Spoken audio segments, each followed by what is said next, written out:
Bismillahirrahmanirrahim. Assalamualaikum warahmatullahi wabarakatuh. Alhamdulillahi rabbil alamin. Wassalatu wassalamu ala ashrafil anbiya'i wal mursalin wa ala alihi wa ashabihi ajma'in.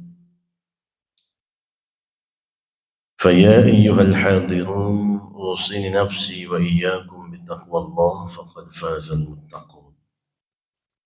قال الله تعالى في القرآن الكريم: أعوذ بالله السميع العليم من الشيطان الرجيم. وسارعوا إلى مغفرة من ربكم وجنة عرضها السماوات والأرض أعدت للمتقين الذين ينفقون في السراء والضراء والكاظمين الغيظ والعافين عن الناس والله يحب المحسنين.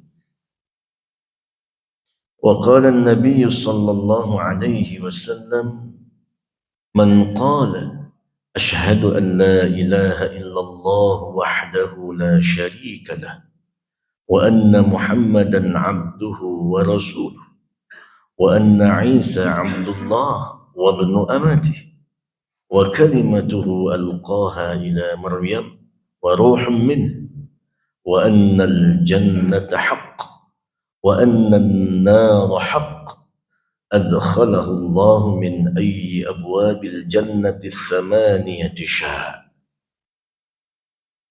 رواه مسلم. صدق الله العظيم وصدق رسوله الكريم. Puji dan syukur pertama-tama kita panjatkan kehadirat Allah Subhanahu wa taala, anugerah yang tak terhingga. Pagi ini Allah Subhanahu wa taala bangunkan kita untuk bisa melaksanakan ruku dan sujud kepadanya, datang melangkahkan kaki ke tempat rumahnya yang dimuliakannya.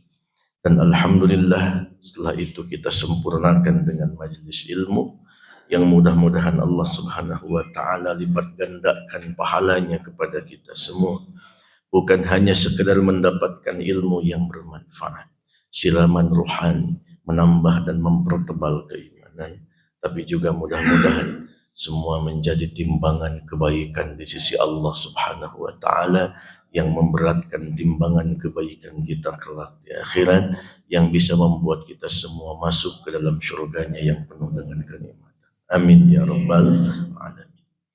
Salawat serta salam semoga tercurah limpahkan kepada junjungan alam habibana wa nabiyyana Muhammad sallallahu alaihi wasallam, uswah dan qudwah kita semuanya, sang inspirator besar yang telah membawa umat ini dari gelapnya jahiliyah menuju cahaya terang benderang di bawah pancian Islam. Bapak Ibu yang dirahmati Allah Subhanahu wa taala, salah satu yang wajib kita imani adalah syurga. Dalam sebuah hadis Rasulullah sallallahu alaihi wasallam riwayat Muslim, sebagaimana tadi telah saya bacakan teksnya, di mana Rasul sallallahu alaihi wasallam bersabda, barang siapa yang berkata bahwa aku bersaksi tidak Tuhan selain Allah yang esa, yang tiada sekutu baginya, dan bersaksi bahwa Nabi Muhammad sallallahu alaihi wasallam adalah hambanya dan utusannya, dan sesungguhnya Isa adalah hambanya Allah dan anak dari amatnya, dan ia merupakan kalimat Allah yang diberikan kepada Maryam dan juga roh Allah, dan mengimani bahwa sesungguhnya syurga itu adalah benar, dan mengimani bahwa sesungguhnya neraka itu benar, maka Allah akan memasukkan orang ini ke dalam syurga dari pintu manapun yang 8 yang ia mau. Hadirin yang Allah Subhanahu wa taala muliakan, dari sini kita bisa mengetahui bahwa salah satu hal yang harus kita imani, bahwa adanya surga Allah Subhanahu wa taala dan nerakanya Allah Subhanahu wa taala. Mengimani surga ini akan melahirkan sebuah rasa yang kita sebut dengan roja, penuh harap. Kalau orang sudah lahir rasa roja, rasa harapan kepada Allah, maka akan lahir kesungguhan di dalam beramal, sebab kita memiliki harapan. Ya. Contoh sederhana, seorang petani tidak akan semangat untuk menanam ketika dia tidak yakin nanti akan panen. Ya. Tapi ketika dia yakin nanti akan panen buah dari kerja kerasnya, maka sang petani bersemangat menanam, bahkan mengeluarkan modal, ya. Lalu kemudian setiap hari dia memelihara tanamannya, ya. Nah, keyakinan akan hasil inilah yang melahirkan kesungguhan di dalam beramal. Seorang muslim juga sama, ya. Ketika dia beramal di dunia ini, dia harus memiliki satu orientasi bahwa nanti ada destinasi yang akan kemudian kita tuju setelah kematian, yaitu adalah yaumul jaza, dan berharap atas apa yang dia lakukan, amal-amal kebaikan, keimanan yang terus dipupuk, berharap mudah-mudahan bisa meraih surganya Allah Subhanahu wa taala. Di dalam Quran yang kemudian juga kita sangat hafal ayatnya, ya, di mana Allah Subhanahu wa taala berfirman, "Wasari'u ila maghfiratin min rabbikum wa jannatin 'arduha as-samawati wal ardh u'iddat lil muttaqin."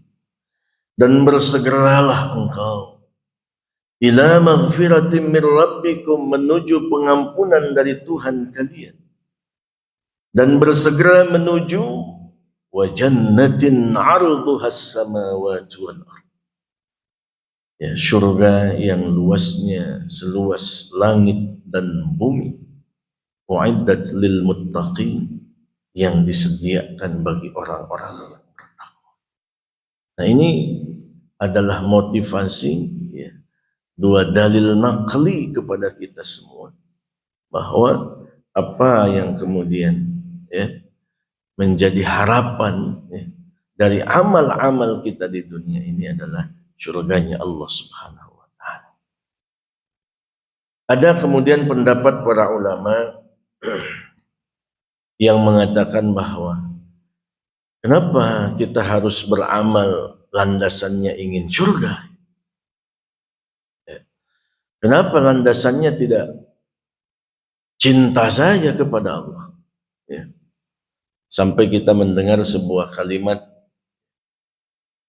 "Duhai Allah, andaikan saya beribadah karena mengharap surgamu, maka jangan engkau masukkan aku ke dalam surga.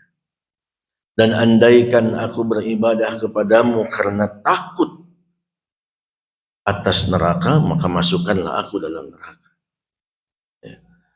Nah, kalimat-kalimat seperti ini, ya, itu adalah kalimat-kalimat sufi, ya, kalimat-kalimat tasawuf, yang dalam pemaknaannya perlu mendalami, ya, makna kalam secara lebih komprehensif, tidak hanya sekedar kalimatnya itu sendiri, tetapi di dalam bahasa itu ada banyak hal-hal yang melatar belakangi, sehingga kalau seandainya kita pelajari lebih dalam, kita akan menemukan hakikat makna sesungguhnya. Nah, kita tidak boleh terjebak dalam kalimat ini. Imam Nawawi mengatakan, orang yang ikhlas, artinya ikhlas, ibadahnya diterima oleh Allah Subhanahu wa taala, amalnya makbul, ya. Itu disebut ada 3 level. Level yang pertama adalah orang yang beramal itu karena takut kepada kepada Allah. Dan perlu diketahui, karena takut juga, dan takut neraka tentunya, ya, itu adalah bagian daripada keikhlasan. Ya, artinya sudah benar ini. Ya. Orang takut neraka benar. Ya. Dan itu adalah bagian daripada iman. Ya. Sebab neraka tidak bisa terlihat, tidak bisa dibayangkan. Ya. Manusia tidak mengetahui hakikat sesungguhnya. Yang bisa menerimanya adalah nilai-nilai keimanan. Nah, tetapi kata Imam Nawawi, yang beribadahnya karena takut neraka, ya, karena takut kepada Allah, maka sesungguhnya ini kualitas yang paling bawah. Tapi ikhlas sudah diterima. Ada yang kedua, orang yang beribadah itu karena berharap surganya Allah Subhanahu wa Ta'ala. Ya. Yang pertama tadi disebut dengan ibadatul abid. Yang kedua, orang yang beribadah karena ingin balasan surga disebut dengan ibadatul tujar. Ibadahnya tukang dagang. Ya. Tetapi ini juga ikhlas. Walaupun benar diakui oleh Imam An-Nawawi, puncak paling tingginya adalah ibadatul ahrar. Seseorang beribadah itu bukan lagi karena takut, bukan lagi karena takut dan juga bukan karena harap, tapi adalah karena ia cinta kepada Allah Subhanahu wa Ta'ala. Lebih tinggi daripada takut dan harap, yaitu cinta. Nah, Bapak Ibu yang dimuliakan Allah Subhanahu wa Ta'ala, berbicara tentang mengimani surga berarti di level yang kedua. Dan tentu level ini level yang tidak bisa kemudian kita abaikan. Seseorang bisa mencapai level 1, 2, 3 itu karena ada abjadiyahnya, karena ada anak tangga yang dilaluinya. Tidak bisa seseorang sampai derajat mahabbah sebelum ada khauf. Tidak bisa derajat seseorang sampai kepada mahabbah sebelum ada roja. Ini sesuatu yang harus dilalui. Nah, Bapak Ibu yang dimuliakan Allah Subhanahu wa Ta'ala, hari ini kita akan fokus kepada bagaimana kita mengimani surga. Ya. Biasanya kalau orang menakuti neraka, lebih cenderung menjauhi larangan. Sesuatu yang dosa, sesuatu yang haram ditinggalkan. Ya. Ini level 1.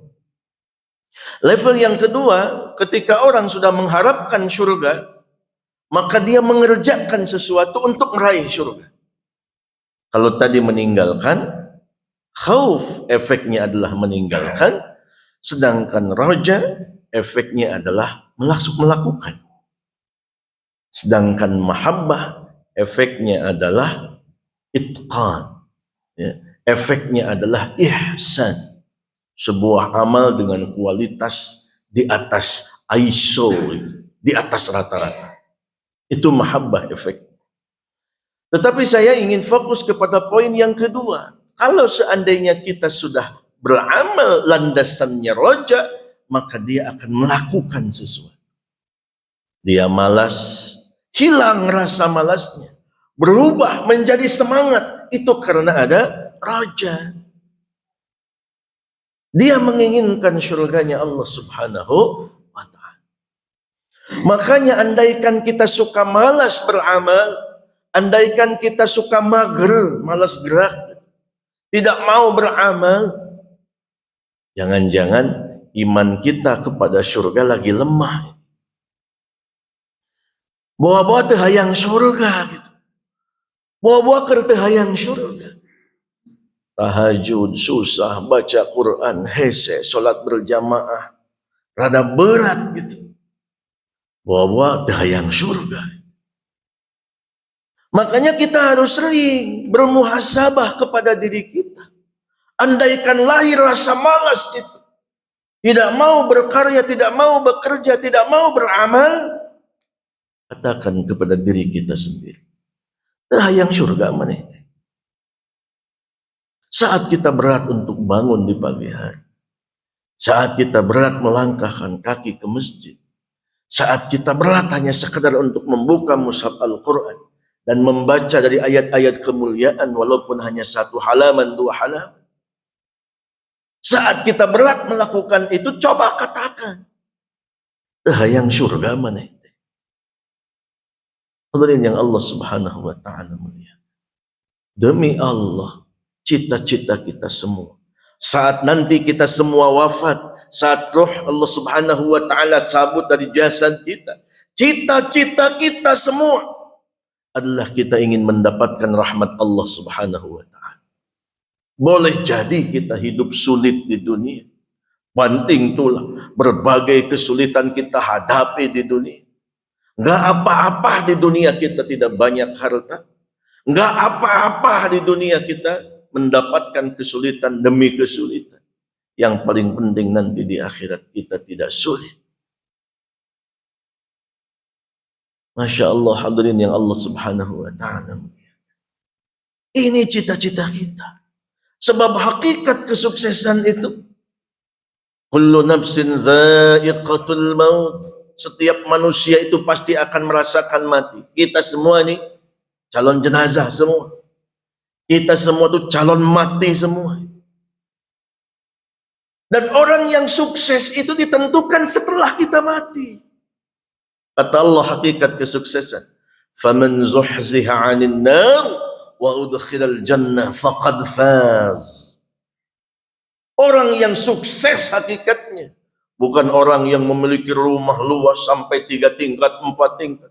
Bukan yang memiliki pangkat dan jabatan yang tinggi. Bukan. Sukses itu setelah kematian. Faman zuhziha 'anil nar wa udkhilal jannah faqad faz. Mereka yang Allah Subhanahu wa ta'ala selamatkan dari api neraka dan dimasukkan ke dalam surganya, itulah orang yang sukses sesungguhnya. Hadirin yang Allah Subhanahu wa ta'ala mulia. Ini yang kemudian harus kita bangun dalam dada-dada kita semua. Rasa cinta yang membuncah akan hakikat kesuksesan itu. Masuk surga. Imam Ahmad bin Hanbal begitu sangat luar biasa mujahadahnya beliau di dalam dakwah, di dalam ilmu, di dalam ibadah. Sampai-sampai beliau mempertahankan prinsipnya saja begitu sangat hebat. Ketika beliau hidup di masa fitnah, di mana khalifah yang mengatakan bahwa ketika itu khalifah berfaham Mu'tazilah, dan kemudian dia memaksakan kehendak pemahamannya kepada seluruh masyarakat, sehingga yang berseberangan yang pemahamannya dengan kemu'tazilahannya, terutama di kalangan para ulama, maka mereka akan dihukum. Termasuk Imam Ahmad bin Hanbal. Disuruh mengatakan dan berfatwa bahwa Quran itu makhluk. Beliau katakan tidak, Al-Quran bukan makhluk. Dia adalah kalamullah dan dia melekat dengan zat Allah Subhanahu wa ta'ala. Apa yang terjadi? Imam Ahmad bin Hanbal karena mufti besar, ulama besar, pengaruhnya luar biasa, khawatir pahamnya menyebar, sampai kemudian dia dimasukkan ke dalam penjara. Usianya 70 tahun. Dan di dalam penjara, sarapan paginya adalah cambukan. Punggungnya dicambuk sebanyak 300 kali. Setiap hari. Dan di tengah-tengah begitu dahsyatnya penyiksaan, usia yang sudah tua dan kemudian luka-luka yang menganga di punggung. Seorang sipilnya yang betul-betul beriman sampai menangis melihat sosok Imam Ahmad bin Hanbal. Kenapa? Karena di usia yang sudah tua, luka yang menganga. Luar biasa dakwahnya. Beliau tidak pernah berhenti berkarya. Bahkan setiap malam aku menyaksikan beliau senantiasa qiyamul lail. Dan aku saksikan kayaknya lebih dari 100 rakaat, hampir tidak tidur sepanjang malam. Dan berkhidmat terhadap ilmu begitu sangat luar biasa. Sampai kemudian sipil ini pun bertanya, melihat seorang syekh, seorang ulama yang begitu dahsyat luar biasa, di dalam penjara pun ibadah isi. Sampai beliau bertanya, matallah, Syekh, kapan engkau akan beristirahat? beribadah begitu sangat luar biasa, dan setiap hari engkau mendapatkan penyiksaan yang hebat. Istirahatlah dulu. Berikan, mungkin bahasa kita, berikan haknya tubuhmu untuk bisa istirahat. Rasa lukamu, rasa sakitmu biarkan mengering sejenak. Ya. Beristirahatlah, berbalinglah mungkin begitu. Tetapi kemudian Imam Ahmad bin Hanbal mengatakan, "Idza faqadtu qadamayya fil jannah faqadzalika ar-rahah."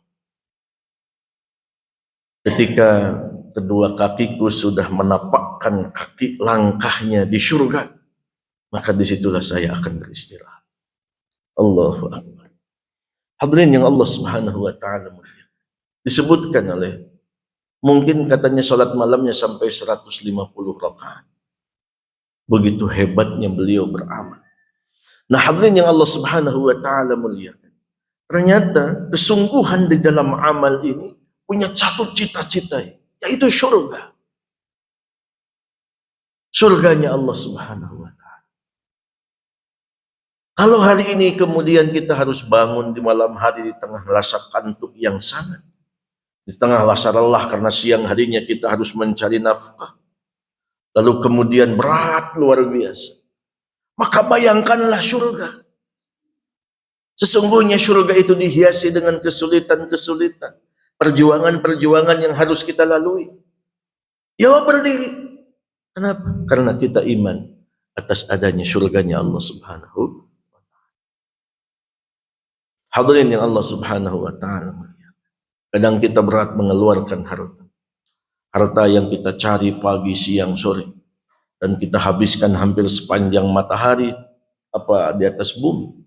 Itu kita lebih banyak mencari penghidupan ini. Lalu setelah kemudian kita dapatkan, kadang-kadang berat kita mengeluarkannya di jalan Allah Subhanahu wa ta'ala. Karena berbagai perhitungan di kepala kita. Ya, kebutuhan anak, kebutuhan istri, sekolah, dan sebagainya. Yang kita pikirkan, yang kita khawatirkan adalah kehidupan kita hari esok, lusa, ya, sebulan ke depan, dan seterusnya. Hadirin yang Allah Subhanahu wa ta'ala muliakan, sehingga membuat kita lemah untuk berinfak. Maka kemudian Allah Subhanahu wa ta'ala memberikan kesadaran kepada kita semua. Di Quran surat Al-Insan Allah mengatakan, "Innama nut'imukum liwajhillah, la nuridu minkum jazaa'an wala syukur. Inna nakhafu min rabbina yawman 'abusan qamtarira. Fawaqahumullahu syarra dhalikal yawm wa laqahum nadratan wa surura." Kalimat yang sangat indah yang Allah ungkapkan kepada kita. Hanyalah kami memberikan makanan kepada kalian, bersedekah kepada kalian liwajhillah, itu karena Allah. Kami tidak mengharapkan ucapan terima kasih dari kalian, ya, atau balasan dari kalian. Nanti kalau saya sedekah hari ini, nanti suatu saat kalian banyak harta sedekah sama saya. Tidak. La nuridu minkum jazaan, tidak mengharap balasan. Wala syukur, apalagi sekadar ucapan terima kasih. Kenapa kami bersedekah? Orientasinya akhirat. Inna nakhafu min rabbina yawman 'abusan qamtarir. Karena kami takut kepada Tuhan kami nanti di hari akhir. Inna nakhafu min rabbina yawman 'abusan qamtarir. Hari akhir disebut dengan yawman 'abusan qamtarir. Di hari di mana setiap muka akan berada di dalam kegundah gulanaan. Tidak ada yang mampu untuk tersenyum, tidak ada yang mampu untuk tertawa, semua berada dalam ketakutan. Yauman abusan qamtarira, ditambah lagi bukan hanya ketakutan, tapi nanti di akhirat kita akan berada dalam kesulitan. Dan itu pasti hari kiamat. Hadirin yang Allah Subhanahu wa ta'ala muliakan. Tetapi orang-orang yang bersedekah, orang-orang yang mengeluarkan hartanya, walaupun mereka berjibaku untuk mendapatkannya, lalu mereka keluarkan di jalan Allah Subhanahu wa ta'ala, maka Allah katakan, fawaqahumullahu syarra dzalikal yaum. Allah akan selamatkan mereka dari kejelekan hari kiamat itu Allah selamatkan dari fitnah-fitnahnya, Allah selamatkan dari azab-azabnya, Allah selamatkan dari kesulitan-kesulitannya. Bukan hanya diselamatkan, walaqahum nadratan wa surur, Allah akan menemui mereka sehingga wajah mereka berseri-seri dan bahagia. Allahu Akbar. Kita bersedekah, lalu kemudian Allah janjikan nadratan wa surur, nanti di akhirat tidak sulit lagi, nanti di akhirat tidak kuyumut lagi mukanya, tidak ketakutan lagi. Allah jadikan dengan amalnya, dengan sedekahnya, nadratan wa surur, berseri-seri dan bahagia. Bahkan para ulama menafsirkan ayat ini, tafsir Quran bil Quran, ya. Nadratan wa surur itu bersamaan kalimatnya dengan satu surat sebelumnya, Al-Qiyamah. Allah berfirman, wujuhu yawma idzin nadhirah ila rabbiha nadhirah. Nanti ada wajah-wajah di surga itu yang berseri-seri. Kenapa berseri-seri? Ila rabbiha nadhirah, karena mereka melihat wajah Allah. Hadirin yang Allah Subhanahu wa taala muliakan. Jadi ketika orang bersedekahnya karena Allah, mengeluarkan hartanya karena Allah, Allah janjikan nadratan wa surura, dan ternyata nadratan wa surura itu adanya di surga. Adanya di surga. Bahwa di surga itu dijelaskan dalam Sahih Muslim, bahwa nanti penduduk surga akan ditanya oleh Allah Subhanahu wa taala, sudahkah kalian menemukan apa yang aku janjikan berupa kenikmatan-kenikmatan? Maka penduduk surga semuanya menjawab kompak, benar duhai Allah. Betapa hebat, betapa dahsyat kenikmatan-kenikmatan ini duhai Allah. Lalu kemudian Allah berfirman lagi, perlukah aku tunjukkan sesuatu yang lebih hebat daripada ini semua? Penduduk surga sampai terheran-heran. Ada yang lebih hebat dari ini duhai Allah? Ini aja sudah luar biasa. Adakah yang lebih hebat? Lalu kemudian Allah membuka tabirnya. Lalu kemudian mereka melihat wajah Allah. Dan ketika melihat wajah Allah, seketika mereka semua terpesona. Seketika wajah mereka berseri-seri.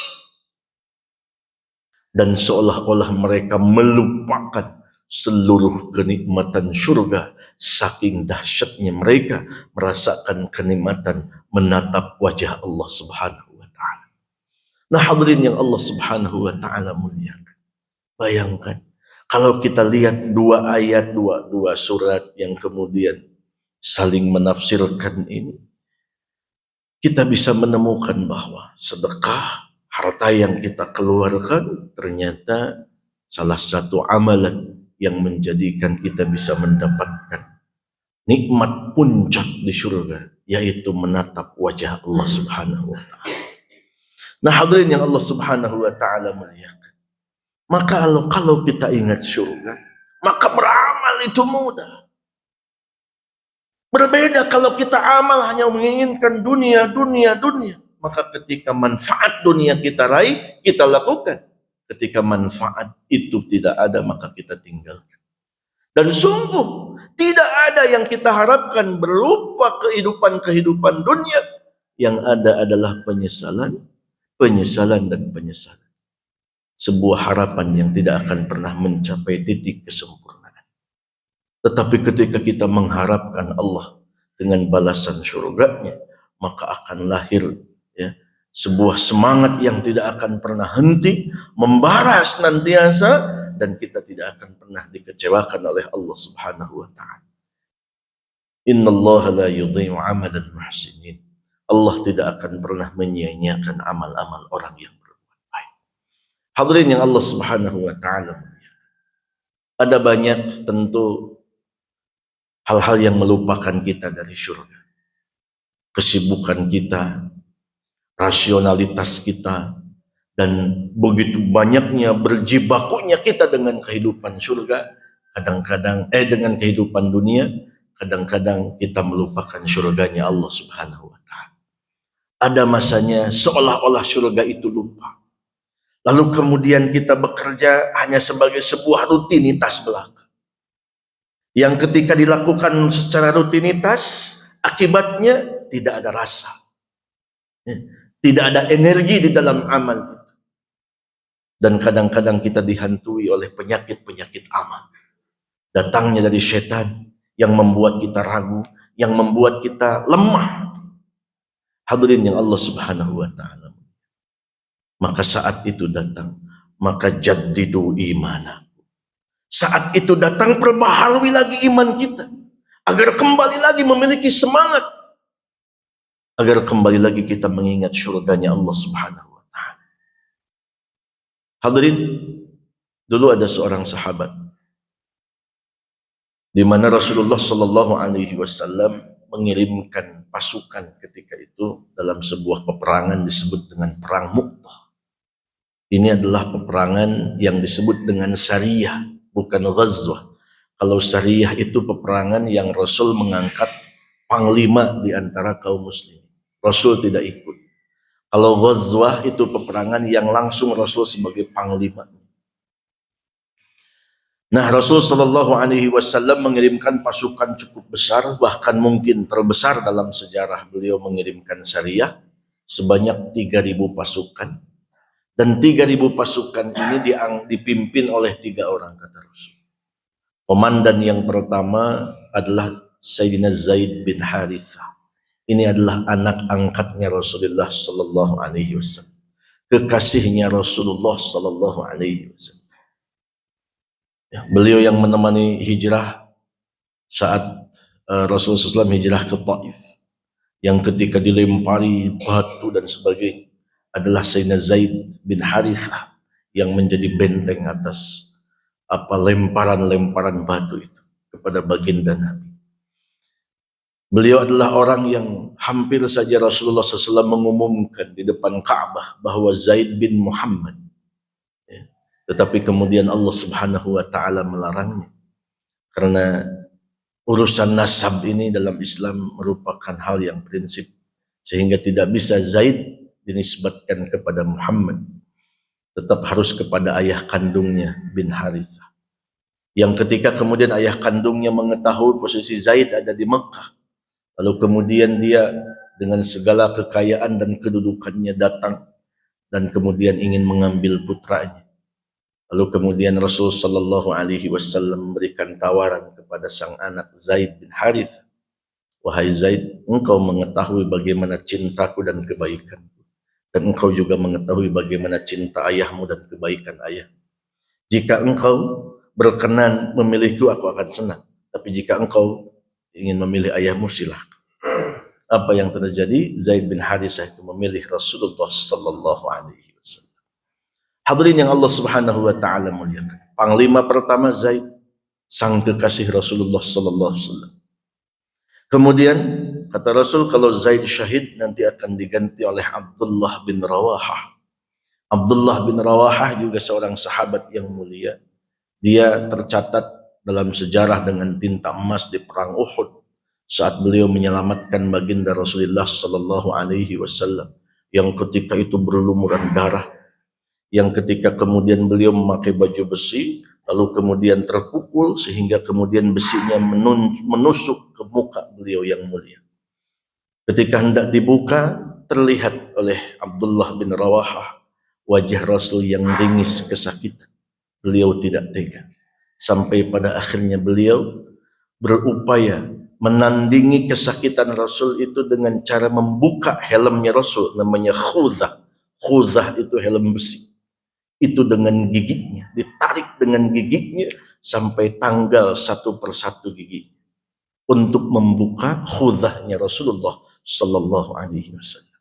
Ditarik satu tanggal, ditarik satu lagi tanggal, ditarik terus sampai habis gigi depan, dan kemudian membuka khuzahnya Rasulullah sallallahu alaihi wasallam. Dan sampai Rasulullah SAW memuji tentang kebaikan Abdullah bin Rawahah ini, sehingga beliau mengatakan beliau adalah pemuda yang ganteng, yang nanti akan masuk surga, ganteng tapi ompong. Jadi ompongnya sampai ke surga. Bukti bahwa beliau menyelamatkan Rasulullah sallallahu alaihi wasallam. Nah, ini orang yang luar biasa. Kemudian yang ketiga, kalau seandainya Abdullah bin Rawahah syahid, maka panglima diganti kepada namanya Ja'far bin Abi Thalib, dan beliau adalah sepupunya Rasulullah sallallahu alaihi wasallam. Dan Sayyidina Ja'far juga bukan orang biasa, sangat luar biasa. Kita jarang menemukan literasinya karena beliau syahid termasuk dalam lebih awal ya, dalam ketika perang ini terjadi dalam perang Mu'tah. Nah, Ja'far bin Abi Thalib dikenal sebagai selain ya orang yang dekat dengan Rasul secara nasab ya, tetapi juga beliau ya orang yang dikenal dengan kecerdasannya dan kemudian keimanannya yang kuat, sehingga kepiawaian negosiasinya juga hebat. Bahkan ketika hijrah ke Habasyah ya, berkat beliau yang kemudian memiliki kepiawaian dan kecerdasan hebat, sampai Asomah An-Najasi itu masuk Islam. Nah, ketika berangkat ke Mu'tah, panglima pertama Zaid bin Harisah.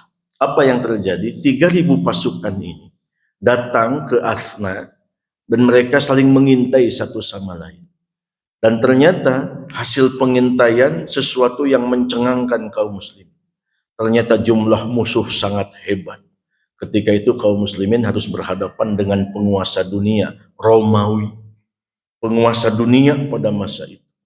Dan jumlah pasukan diperkirakan lautan manusia tidak akan kurang dari 200.000 pasukan.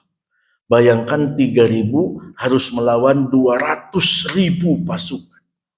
Jumlah yang secara hitung-hitungan di atas kertas tidak mungkin. Saat itu kaum muslimin galau. Ya. Tetapi kemudian Abdullah bin Rawahah, beliau berpidato yang membangkitkan semangat kaum muslimin, sehingga kemudian beliau dan kaum muslimin semangat maju ke medan laga. Nah, di lapangan ketika terjadi kecamuk peperangan, ini sebagai sebuah ilustrasi saja saya ingin menyampaikan sejarah ini. Saat kemudian yang pertama memimpin jadi panglima adalah Zaid bin Harisah, kekasihnya Rasulullah sallallahu alaihi wasallam, maju ke depan dengan gagah berani, ternyata akhirnya syahid dalam pertempuran ini. Lalu kemudian panji diambil oleh panglima yang kedua, yaitu Abdullah bin Rawahah. Abdullah bin Rawahah tidak kalah patriotismenya, dengan penuh heroismenya dia maju ke medan jihad, medan laga. Tapi akhirnya pun beliau syahid. 200.000 pasukan luar biasa. Nah, yang ketiga ini. Yang ketiga, ya, saat Ja'far bin Abi Thalib hendak mengambil panji itu, fitrah manusia ada keraguan-raguan. Kenapa? Para pendahulu beliau telah syahid. Mungkin menurut beliau para pendahulunya mereka lebih dipilih oleh Rasulullah sallallahu alaihi wasallam. Para pendahulunya mungkin lebih dicintai oleh Rasulullah sallallahu alaihi wasallam, dan mereka telah syahid. Menurut sederhananya gambaran psikologis kita, wah, orang yang lebih hebat dari saya saja sudah syahid gitu. Maka tentu ada keraguan-raguan. Ya. Kalau bobotoh mungkin ibarat gitu, nonton Persib gitu. Sampai putaran yang kedua sudah hampir ke menit 70 misalkan gitunya, ternyata Persib eleh 2-0 gitunya. Nah, sudah hampir putus asa kan keur nonton teh. Bahasa anak ya geus sampai elehan balik kan gitu meureun gitu. Kenapa? Karena jarak waktu sedikit lagi gitu. Sementara golnya banyak dan sulit untuk dikejar. Nah, tetapi Masya Allah, keraguan-raguan itu datang, keraguan-raguan itu menghantui beliau sebagai sebuah fitrah. Siapapun kita, ada sisi-sisi di mana setan datang menghantui kita, di tengah-tengah kelemahan kita. Tapi saat datang kebimbangan, keraguan itu, lalu kemudian dia ambil panji itu, dan apa yang dia katakan kepada diri, wahai jiwa, bahasanya begitu, wahai jiwa, bukankah engkau menginginkan surganya Allah subhanahu wa ta'ala, dan saatnya lah hari ini engkau bisa mendapatkan surga itu. Bukankah engkau menginginkan wajah Allah subhanahu wa ta'ala tersenyum kepadamu, maka saat inilah engkau saatnya untuk meraih kemuliaan itu. Maka ketika kemudian tadinya bimbang, ragu, dihadirkan surga, dihadirkan Allah Subhanahu wa Ta'ala, maka seketika dia berdiri dengan gagah berani, naik ke atas kudanya, lalu kemudian dia menerjang musuh dengan penuh patriotisme, sampai sejarah mengatakan saat beliau syahid, Masya Allah, dia maju ke hadapan seperti pemberani, mundur lagi, maju lagi, sampai bolak-balik sampai ke ujung musuh, dan di dalam tubuhnya itu sampai banyak sekali luka, lebih daripada 70 luka, tusukan pedang, panah, dan tombak. Dan yang sangat luar biasa, tidak ada satupun luka beliau saat beliau syahid, kecuali semua lukanya di depan. Enggak ada yang di belakang. Ini menunjukkan bahwa beliau maju dengan gagah berani. Nah hadirin yang Allah Subhanahu wa Ta'ala muliakan, inilah nilai-nilai keimanan. Ada surga di dalam hati kita, maka memiliki gelora semangat yang luar biasa. Lemah rubah jadi semangat. Hadirin yang Allah Subhanahu wa Ta'ala muliakan, ilustrasi lain, ada seorang sahabat, Masya Allah, yang Allah anugerahkan usianya cukup panjang, bahkan sampai pada masa pemerintahan Sayyidina Umar ibn Khattab, masa kejayaan Islam, masa di mana Islam menguasai Persia dan Romawi. Hadirin yang Allah Subhanahu wa Ta'ala muliakan, adalah Sayyidina Sa'id bin Amir al-Jumahi. Sa'id bin Amir al-Jumahi, seorang sahabat yang mungkin di dalam coretan sejarah tidak begitu banyak catatannya, tetapi catatan beliau ditulis dengan tinta emas karena beliau pernah menjabat sebagai seorang gubernur di Himsa. Saat kepemimpinan Sayyidina Umar, yang namanya gubernur wali kota itu turnovernya tinggi. Selama masih ada yang paling bertakwa, ya diganti sama yang lebih bertakwa. Selama ada yang lebih soleh, ganti yang lebih soleh. Ya, Sayyidina Umar itu begitu, terus mengganti kepemimpinan. Dan beliau mengevaluasi sangat luar biasa dan membuat sistem tata negara yang cukup baik Sayyidina Umar. Bahkan bukan hanya membuat sistemnya, beliau menggaji pejabat negara dengan layak. Hadirin yang Allah Subhanahu wa Ta'ala muliakan, tetapi fenomena yang sangat luar biasa, Sa'id bin Amir al-Jumahi, beliau diangkat gubernur di Himsa, itu wilayah Syam. Himsa ini Syam, dan Syam itu adalah pusat bisnis dan ekonomi. Di dalam Quran surat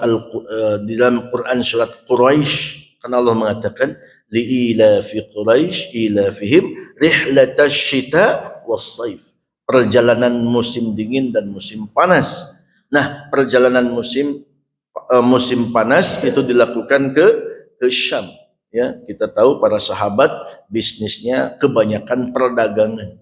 Dan perdagangannya ekspor impor, Syam dan Yaman.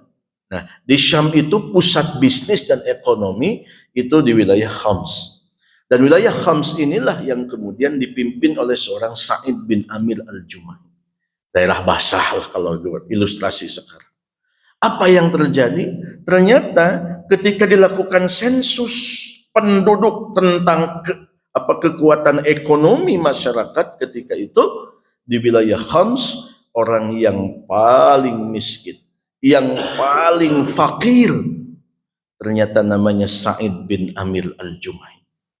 Sampai kemudian seorang surveyornya mungkin begitu, datang kepada Khalifah Umar, menyampaikan tentang data wilayah Khams. Sayyidina Umar sampai terkaget-kaget melihat nomor satunya nama gubernurnya, sampai beliau mengatakan, apakah ini Sa'id bin Amir gubernur kalian?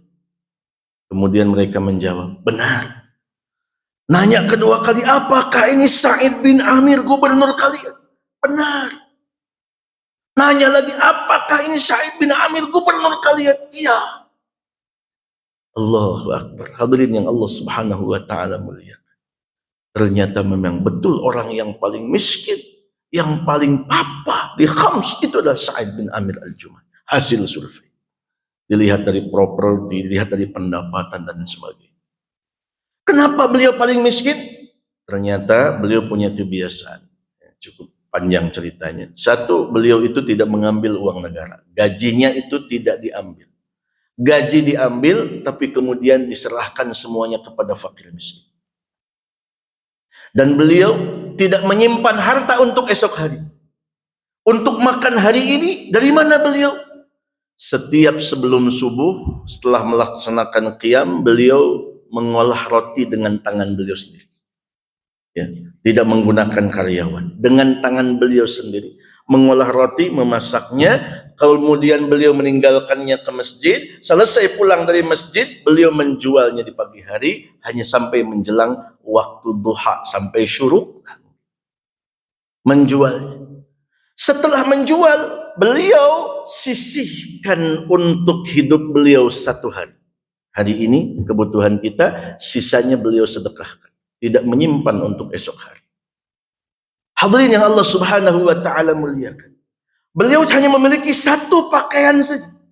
Selama 1 minggu 7 hari. 1 bulan 31 hari. Ya, kalau Syahriyah Qamariyah 30 hari. Itu cuma memakai satu pakaian saja. Makanya ada satu masa di mana 1 pekan beliau tidak keluar di hari Jumat. Kenapa? Karena beliau mencuci pakaiannya dulu, mengeringkannya dulu, baru setelah beliau kering, beliau baru bisa keluar mengunjungi masyarakat. Subhanallah, begitu sangat luar biasa.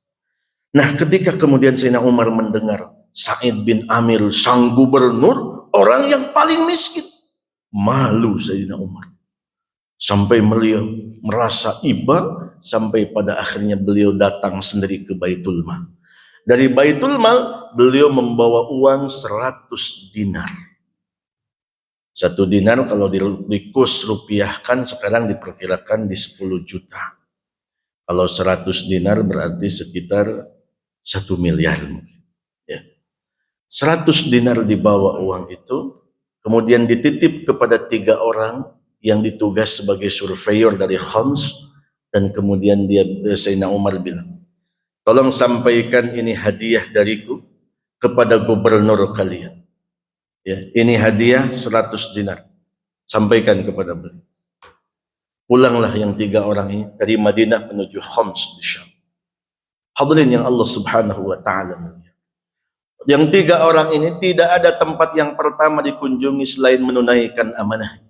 Dari sang khalifah membawa 100 dinar diberikan langsung, diketuk pintu rumahnya, diberikan kepada Sa'id bin Amir al-Jumah. Saat dibuka hadiahnya apa? Emas. Maka Sa'id bin Amir al-Jumahi mukanya memerah, badannya gemetar. Lalu kemudian dia berkata, fitnah apalagi? Demi Allah, saya tidak mau uang ini menginap di rumah saya walaupun 1 malam.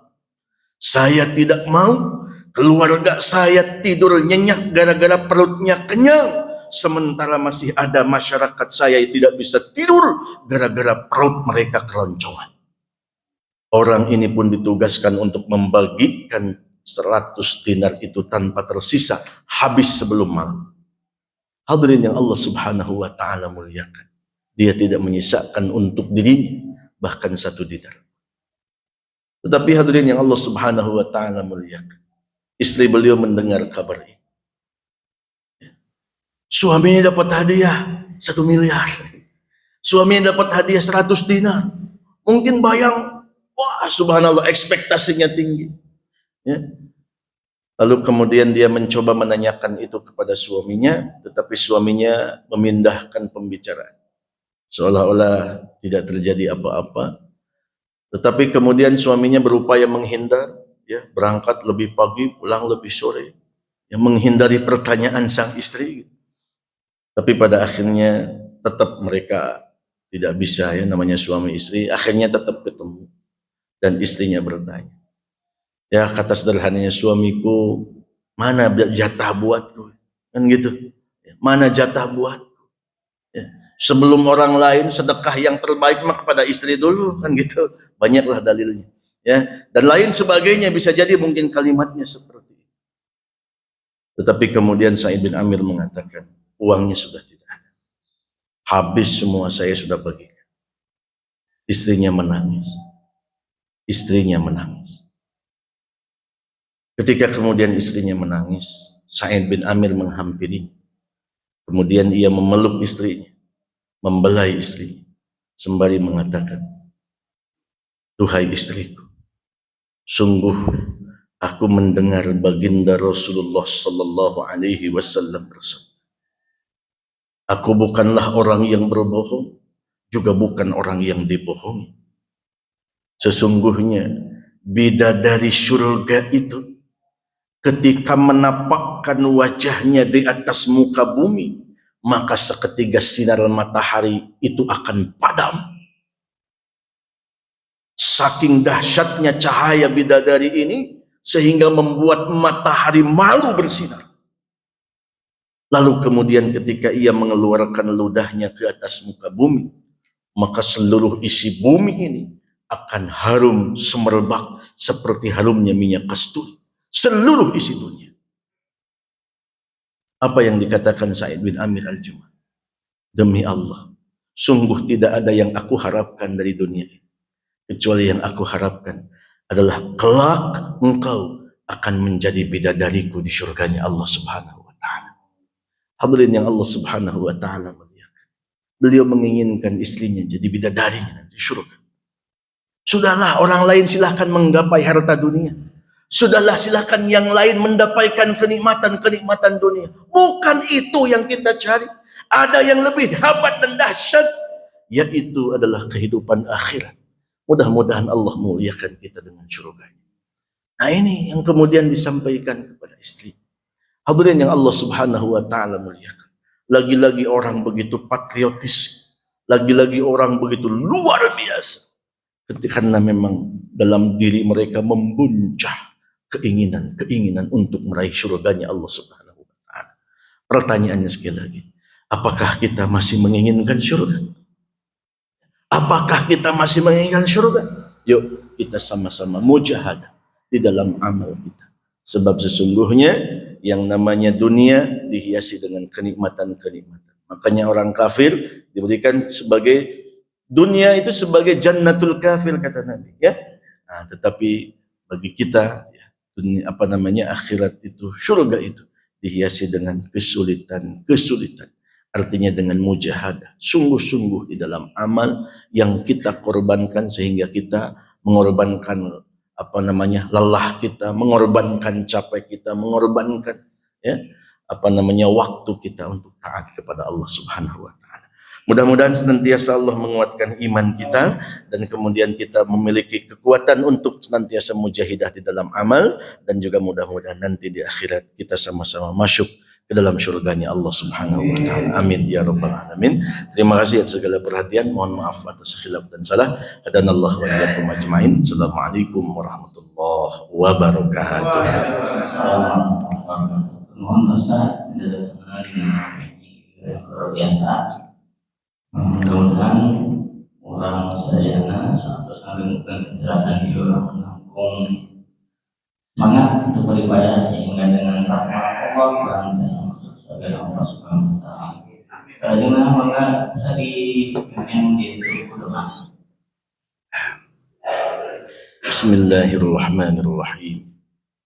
Allahumma salli wa sallim wa barik ala sayyidina Muhammad wa sallim warḍallahumma an sadati ashabi Rasulillahi ajma'in. Amin. Alhamdulillahi rabbil alamin. Hamdan syakirin, hamdan na'imin, hamdan yuwafi ni'amahu wa yukafi'u mazidah. Ya Rabbana lakal hamdu kama yanbaghi li jalali wajhika wa 'azimi sultanik. Radina billahi rabba wa bil islami dina wa bi Muhammadin nabiyyan wa rasula. Allahumma inna nas'aluka salamatan fid din wa 'afiyatan fil jasad wa ziyadatan fil ilmi wa barakatan fil rizqi wa taubatan qabla al maut wa rahmatan 'inda al maut wa maghfiratan ba'da al maut. Allahumma hawwin 'alaina fi sakaratil maut wan najata minan nar wal 'afwa 'inda al hisab.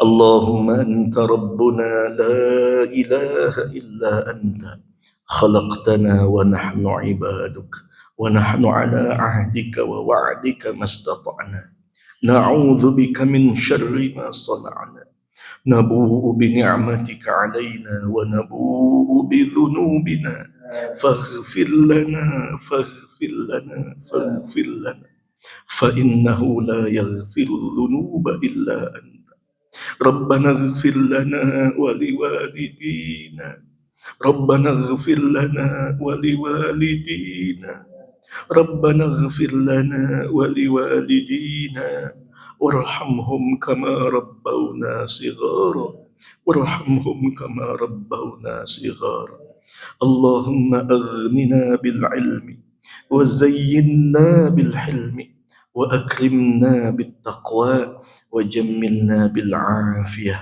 برحمتك يا أرحم الراحمين اللهم ألهمنا علما نعرف به أوامرك ونعرف به نواهيك فارزقنا فهم النبيين وحفظ المرسلين برحمتك يا أرحم الراحمين اللهم اجعلنا وأهلنا وأولادنا وبناتنا وذرياتنا من أهل القرآن الذين هم أهلك وخاصتك يا رب العالمين ربنا آتنا في الدنيا حسنة وفي الآخرة حسنة وقنا عذاب النار وأدخلنا الجنة مع الأبرار وأدخلنا الجنة مع الأبرار وأدخلنا الجنة مع الأبرار يا عزيز يا غفار يا رب العالمين وصل اللهم على سيدنا محمد وعلى آله وصحبه وبارك وسلم